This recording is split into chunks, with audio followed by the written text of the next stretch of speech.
Assalamu алейкум. Иманнур Кадырбеков. Жол эрежелерин бузгандыгы үчүн штраф көбөйдү.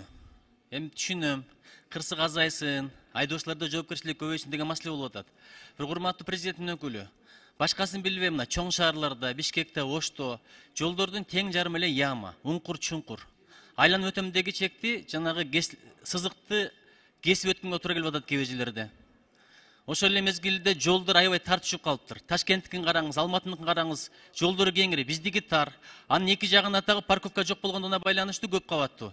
Машиналарды коюп коет экен. Маршруткалар турган мезгилде эки линияны бир ээлеп кыйшыктырып алат экен. Ошодон өтөйүн десең эле ал жакта ГАИ турат. Ушуларды бир чечип туруп анан кийин ушул маселени көтөрсө жакшы болот эле, бул биринчи. Экинчиси, кечээ 2 күн мурда мага Россиядан жарандар кайрылды. Апасы менен кызы бирдей наркотик менен, баңгизат менен кармалыптыр.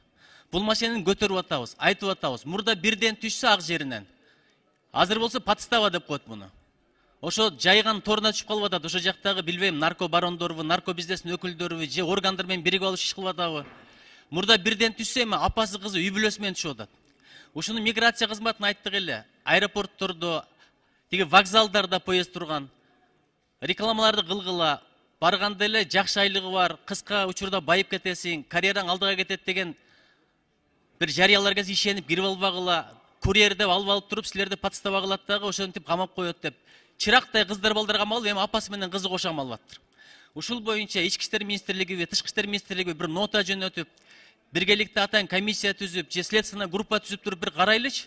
Эмне үчүн Россияда ошондой кулактандырууну жарыялагандар кармалбайт дагы, ошого алданып баргандар кармалып камалып атат. Канча балдардын, кыздардын тагдыры талкаланып атат. Ушул боюнча бир жакшынакай иштеп коелучу. Анан камалгандарды бул жака экстрадиция кылып, өзүнчө бир проблема болуп атат. Ушул аманаттар боюнча бир протоколдук тапшырма берип койсоңуз, иштесин. Биздин мекендештердин ар биринин тагдыры биздин мойнубузда аманат. Чоң рахмат.